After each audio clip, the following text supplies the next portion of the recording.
This is 4.5, problems in 3 dimensions. We're just coming off of a lesson dealing with problems in 2 dimensions. What does that mean? We're using trigonometry and our knowledge of triangles to solve word problems. When you're dealing with a situation where there's 2 triangles, what you want to do usually is use information from one triangle to find what you need in the other triangle. And the same is true with problems in 3 dimensions. You're going to have 2, sometimes 3 triangles to think about, and you'll use information from one triangle to find out what you need to know in the other triangle in order to solve the problem. Why 3 dimensions? Well, real life happens in 3D, so it's more realistic. All right, example 1, page 16 in your notebook. Use primary trig ratios to solve a problem in 3D. So that's helpful. Primary trig ratios tells us we're dealing with what kind of triangles? 3D. Primary trig ratios, right angle triangles. Thanks. All right, let's read. Another key to this is sometimes it's helpful to draw little diagrams along the way, like look at just one triangle at a time. So we'll see if that's helpful. A radio antenna lies due north of Sam's house. Sam's house, due north, radio antenna. Sam walks to Elena's house, a distance of 1,200 meters, 50 degrees east of north. So here's north, due north, and we're going to head 50 degrees east of north toward Elena's house, and we're going to go 1,200 meters.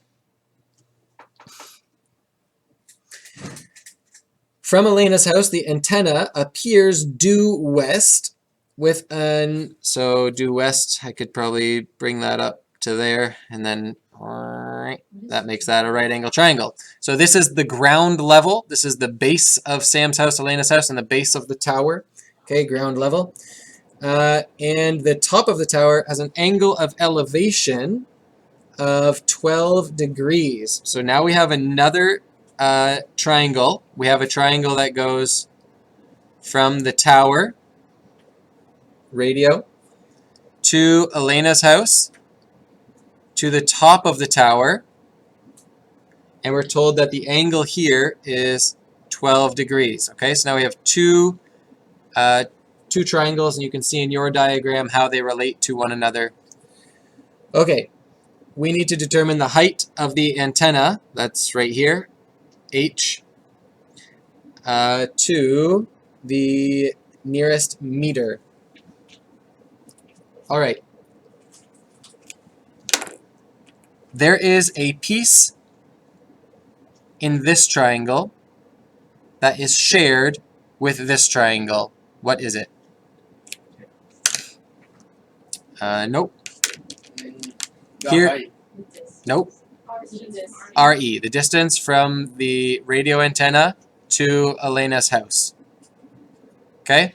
It's right there. RE. It's in both diagrams. Okay? So what we're going to do, because here we have a degree, but we don't have any other information except that there's a right angle here, and we need to get the height of the antenna. So if we had one other side, we could use our primary trigonometric ratios in order to solve that. Let's get it right, Mr. B. Okay, there we go. So what we can do, I see in this triangle, it's a right angle triangle, so I can use primary trig ratios, and I can actually use the information that I already have here in order to find the distance, RE. Okay? So that's what we're going to do. We are going to, step 1, let D be the distance from the radio antenna to Elena's house. Okay, now we've introduced a variable, we've introduced D, we know what it means, so let's go ahead and use it. Okay, so I'm looking in our first triangle here. I have an angle, so I'm looking from this angle. I have the hypotenuse. And what other side length is involved in my trig ratio? 12. Op, adj, or hype. Here's hype. Op, opposite. Okay? Opposite. So I'm looking for the trig ratio that uses opposite and hypotenuse. That's sine. So I know that the sine of 50 degrees is equal to the length of the opposite, which is RE, which I've called D, over the length of the hypotenuse, which is 1200 meters. How do I solve for D? Multiply both sides by 1200. So D equals 1200 times the sine of 50 degrees.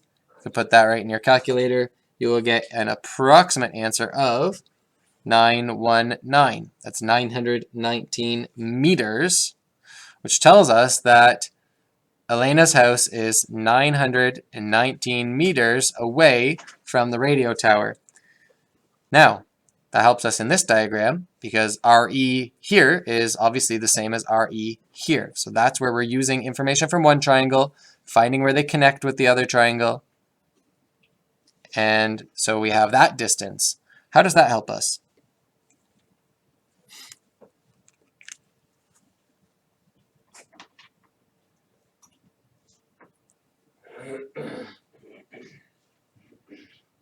Thanks, that's great. That's very helpful. Well, it allows us to use primary trig ratio to solve for h. We haven't introduced h yet. Let h be the height of the radio antenna.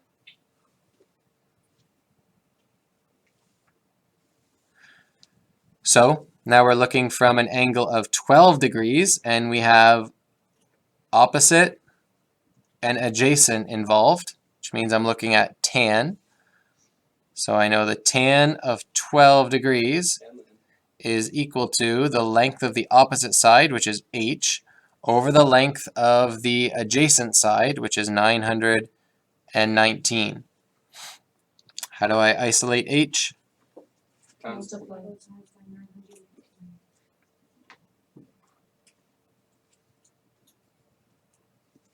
And typing away on your calculator, h is approximately 195 meters. Concluding statement, the height of the radio antenna is approximately 195 meters. Okay, this one was pretty straightforward. It's just using primary trig ratios because we're in a right angle triangle. Use one triangle to find missing information from the other triangle, which allows you to solve for what the question actually asks. Always go back and double check to say, hey, did I actually answer what it asks? What else did we do? We drew two little triangles. These are in your other diagram, but we drew them so we could look at them head on and see what we were missing here. Example 2 tells us that we're going to be applying the sine law. So there might be a right angle triangle. I can see by the diagram that there is, but we're also in, there's another triangle there where there isn't a right angle. So we're going to have to rely on our toolbox of trigonometric skills. It says a surveyor is on one side of the river. On the other side of the river is a cliff of unknown height. She wants to measure it. The surveyor lays out a baseline, that's AB, so you can look at the baseline AB, it's 150 meters long. From point A, she selects point C at the base of the cliff. She measures the angle CAB, so from where she's standing at A, the angle that she draws there just on ground level is 51 degrees. Then she selects point D at the top of the cliff, measures that angle, the angle of elevation, at 32 degrees. Then she walks over to point B and measures the angle between looking at her original position and looking across the river at point C. That angle is 62 degrees. Okay. A says, determine what needs to be solved in order to finally determine the height of the cliff. So what do we actually need to solve? We're trying to get the height of the cliff, which is DC. Do we have enough pieces of information in that right angle triangle to immediately solve for the height of the cliff? No. We need the What? length of AC. Yeah, we're going to want the length of AC. Okay, let's look at that base triangle then. I'm going to sketch it out. It's triangle A, B, C. I have a bunch of information from it. You can go ahead and sketch this out. And as you're doing that, think about, okay, what tool am I going to use? And do I have enough information as is to use that tool?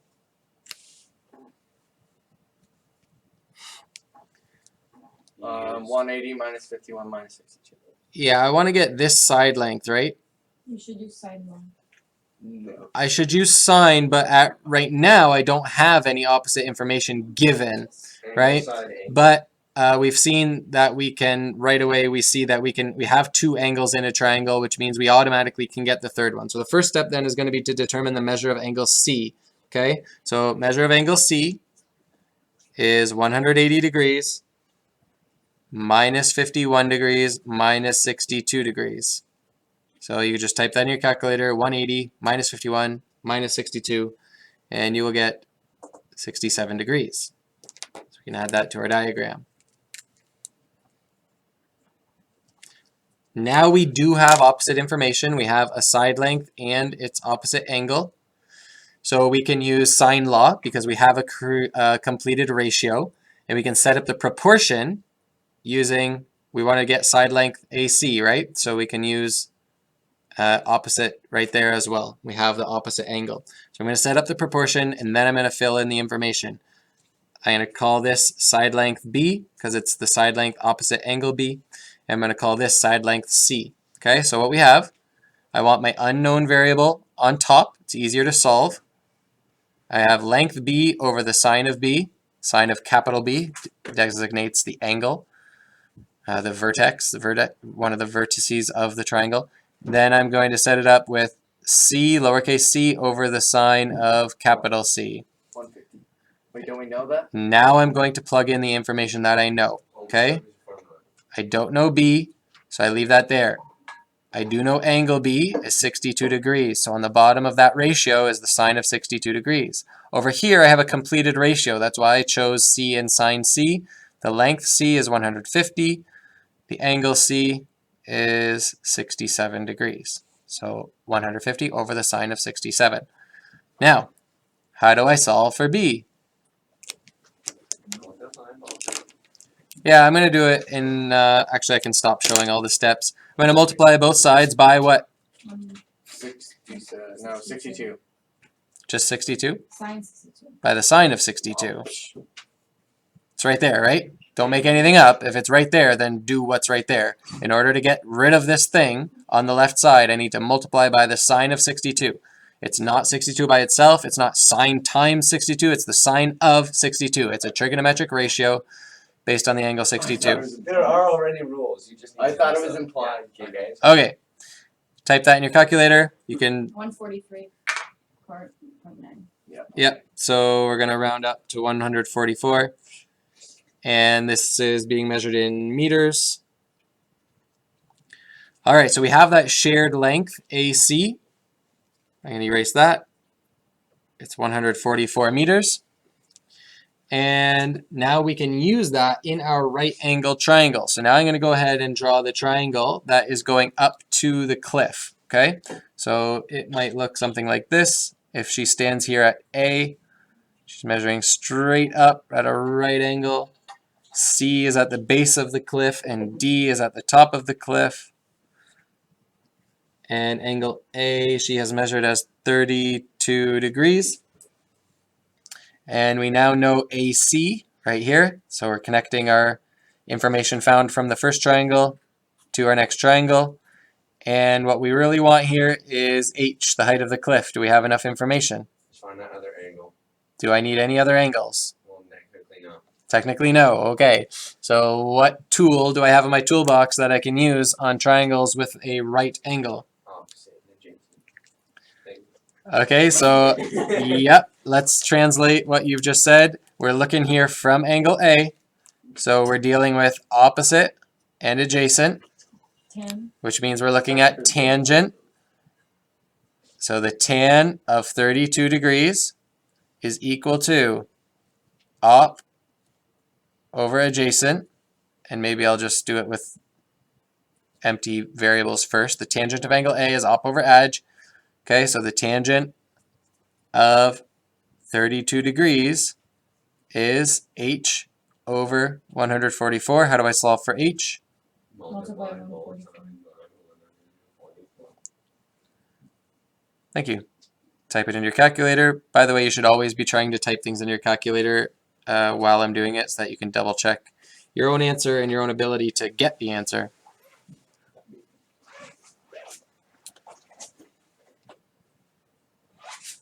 The height of the cliff is approximately 90 meters. Okay, again, using information from one triangle to solve the other triangle. This time we had a right angle triangle and a triangle that was not a right angle triangle. So we had to use a different tool. Okay, example 3. This time we're going to be forced into using cosine law. It tells us that ahead of time. Obviously, when you're doing problems on your homework or on an assignment or on a test, I'm not going to tell you, oh, you can use primary trig ratios for this, or you have to use cosine law for this. You have to know what you can use. So check for right angle triangles. If it is, great. You can use your primary trig ratios and Pythagorean theorem. If not, then you're thinking, okay, sine law, do I have opposite information? Yes, go ahead. No, can I get opposite information using sum of interior angles? Yes, go ahead. No, try something else. Then you're looking at cosine law, which is when you have side angle side or side side side. Okay, you'll get used to it. Here we go. Justine. Justine is flying her hot air balloon. That sounds like fun. She reports that her position is over a golf course located halfway between Emeryville, Emerytown, and Fosterville, and she is at an altitude, height above the ground, of 1,500 meters. The diagram also shows us that Fosterville is 16 kilometers east of Danburg. Emerytown is 16 kilometers from Danburg in a direction of 42 degrees south of east. What is the angle of elevation of Justine's balloon as seen from Danburg? So on your little diagram, that angle of elevation, that's the tiny little angle at point D that is part of the triangle that heads vertically, DGJ. Yeah? That's the angle of elevation. JDG, or the angle GDJ, that's your angle of elevation. So we have a handful of triangles here, actually. A couple of them, there are some right triangles. We'll see if we need them. But it looks like we're going to use that ground level triangle. So again, from your diagram, you kind of have an idea of what it looks like. But it doesn't even really matter how you draw this thing. You just do your best. You know that from D to F is 16 kilometers. And then you know that angle D is 42 degrees. So that's something like that. Okay, as long as you have an estimation, it'll give you something helpful to look at. And we also know that DE is 16.5. Okay, so in the diagram, these legs are similar, right? Similar length, half a kilometer different. And then we're heading down here to point E, that's Emerytown. And we have all our information. So you can see how we have side angle side, okay? We have, this is just a helpful note for you, we have side angle side, okay?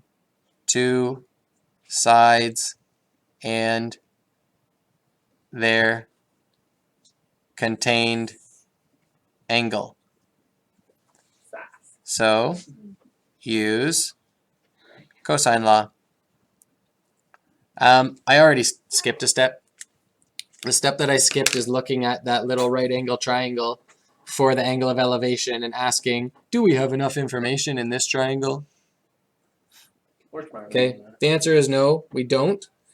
But then looking at what we're going to do, it doesn't really matter what I solve in my triangle that I just drew. What am I even going to solve for? What do you think would be helpful in order to help me get something from DJG? I just need one of those side lengths. Angle, DJ. DJ, like up into the sky already? No, I meant, DG. DG, maybe from Danburg to the golf course all along the ground. Yeah, I'm going to get that, but is this triangle going to immediately help me get that? No. Not really, right? So what other piece of information is going to come into this information? Read the question again. There's one important piece of information. Halfway between. Halfway. G is actually right here. Halfway between there. So we don't need that yet, but we're going to keep that in mind. So what we're going to do is find the distance between Fosterville and Emerytown, and then I'm going to be able to split that in half and use either just this triangle or just this triangle, okay, to figure out the length. That's going to be a sine law situation, but we'll wait till we get there. For now, let's just get FE. Again, we already discussed that we're going to be using cosine law. I've got length D over here because it's opposite angle D. And I can set up my cosine law. Do you remember it? Try and copy it down for yourself, cosine law, without any help.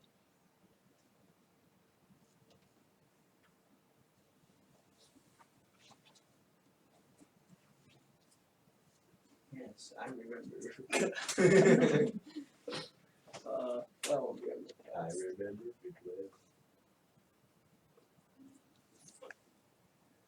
All right, you can lift up your eyes and see how you did. Because we're looking for a side length, this is the form of cosine law that we use. It looks a lot like Pythagorean theorem with a little bit of added bonus here.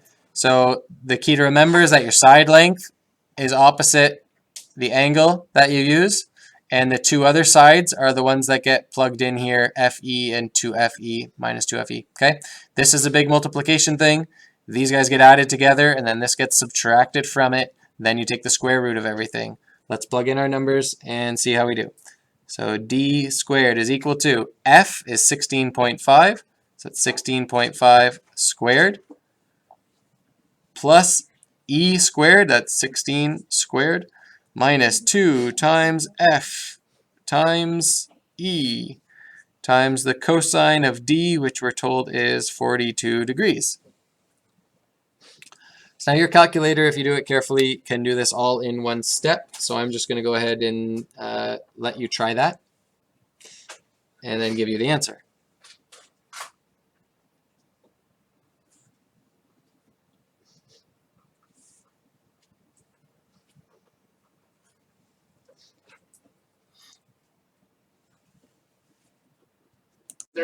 Okay, so because you've punched this in, the answer that you have in your calculator is actually D squared, which means you're going to perform another calculation with that number, which means you want to keep more decimal points than you would think, okay? So we're going to keep 135.87, and really, that's what I'm writing on the example, but your calculator is going to store that whole long answer, all the decimal places, and now what are you going to do to get D? Square root. Square root. Square root of answer, second function square root, second function answer. Second function. 11.66666666. Wait, I did square root. So you I get messed it up. 11.66. If you mess it up, then that means you should have written it down first before doing that next step, because now you've lost that answer and you would need to do the whole part again if you didn't remember what you got. So you'd have to do that whole part again, which would be frustrating. So do write down this step, okay, even though you don't need it. And you get D is approximately 11.66. So we're going to go with 11.7.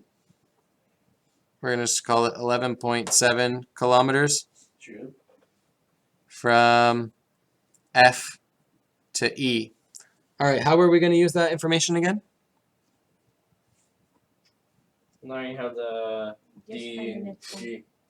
Well, you see, she is halfway between. She's halfway between F and E, Justinus? which means that the length of F and E is 11.7 times. Why divided by 2? Divided by 2 is it's half the distance. All right, so the golf course No, I don't is count it. 11.7 divided by 2, or what's that? You just Well, hit divided by 2 on your answer because you already have the It's correct 5.8. answer there. 5.85 kilometers from, and at this point you can use either triangle, okay? It's 5.85 kilometers from Emerytown. It's also 5.85 kilometers from Fosterville. We're going to deal with Emerytown.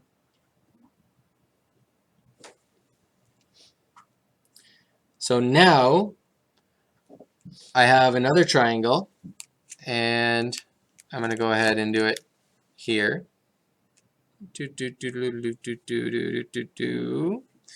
This is 5.85. And what that is going to allow me to do is get angle E.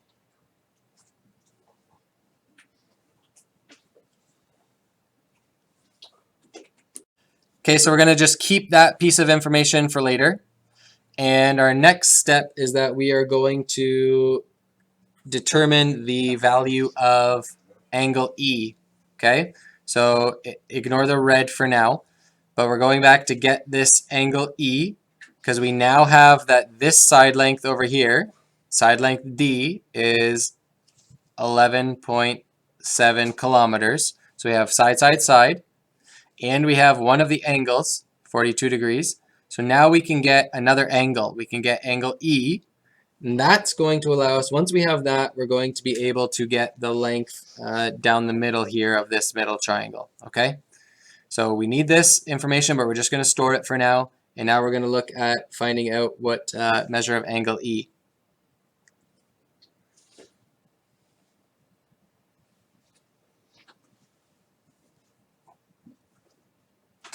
All right, what tool am I going to use for the measure of angle E in this triangle?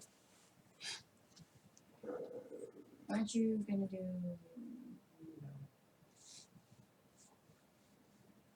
It's a 9. Yeah, I'm going to use sine law. It's not 90 degrees. I'm going to use sine law because I have a completed ratio and I have one other piece of this ratio. So we've got, and this time I'm looking for an angle, so the sine of E is going to go on top. I'm not going to write the whole general formula. I'm just going to fill in what we know. The opposite side length is 16, and that's equal, to finish off the proportion, our completed ratio is the sine of 42 degrees over 11.7 kilometers. Multiply both sides by 16. Multiply both sides by 16. 16 times the sine of 42 divided by 11.7 is approximately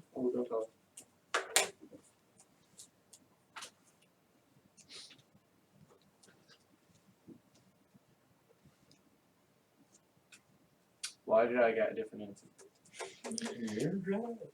double check that your calculator is in degree mode. There's a D or a DEG in the screen. And then if you hit 16, sine 4, 2, enter, divide by 11.7, enter, you will get approximately 0.9151 da da da da da da. Okay? Then what you're going to do, that's not E, right? That's the sine of E. So how do you get just E? Inverse. You take second function inverse, second function answer. Okay? You don't need to type out these numbers again. You go second function, inverse sine, second function, answer, enter, and you will get that angle E is approximately 66 degrees. Okay? Sometimes it's helpful just to kind of box the little bit of information that you find along the way so that you know where to find it again when you need to refer back. All right, so now we have, I'm going to leave that. Now we have angle E is 66 degrees. That's going to allow me to get this line. We're still in our ground level triangle. We haven't even considered her altitude yet. We're still on ground level, but now I can get DG. That is part of the other triangle that we need. So this is a pretty tough question, lots of steps involved. Okay, as we do that, we're looking for the side length E, and we have side, angle, side. So what tool are we using? Cosine. Cosine law, okay? For side length E, we have E squared equals, and again, you could write out the whole thing. I'm not going to. I'm going to write the other values right into it. I know that my other side lengths are 16.5 and 5.85. So I've got 16.5 squared plus 5.85 squared minus 2 times 16.5 times 5.85 times the cosine of capital E, which I now know is 66 degrees. See, it looks complicated, but we know all of the bits and pieces here. So I can carefully punch that into my calculator, and it will give me a value for E squared.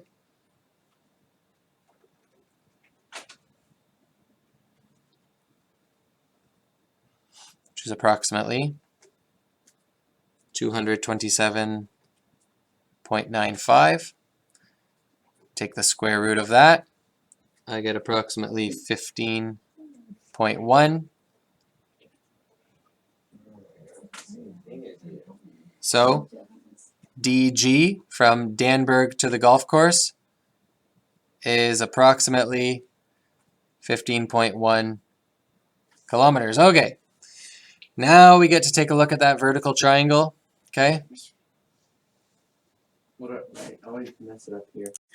Okay, I would go ahead and draw that last triangle. I'd draw it head on so that I can see it. We just found out that from D to G is 15.1 kilometers.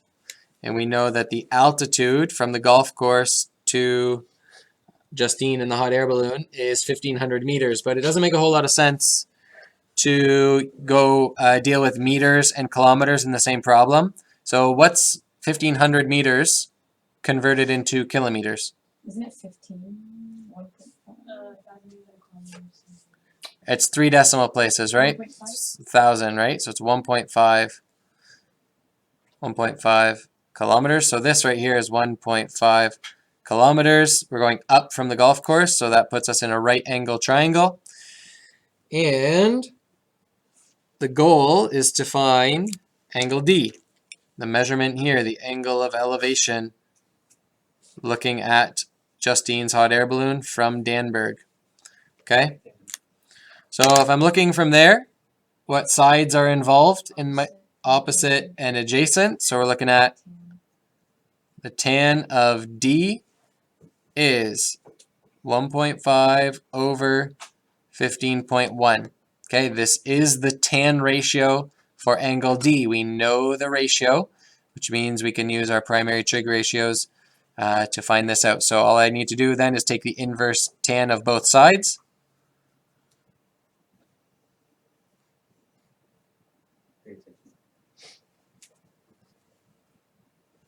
And if I carefully put that into my calculator, I will get that angle D, which is the angle of elevation of the balloon seen from Danberg, is approximately 6 degrees. The angle of elevation from Danberg is approximately 6 degrees. Okay, that one was pretty long and tedious. You had to really keep track of the information that you were finding out. And it does no harm to find out more about a triangle than you need. But it works better if you figure out exactly what you need and then think, okay, how do I get that? Or at least how do I get closer to that? And again, take out your list of helpful tools that are in your toolbox, whether that's Pythagorean theorem, the trig ratios, sine law, cosine law, sum of interior angles is 180 degrees. Okay, those are your helpful tools.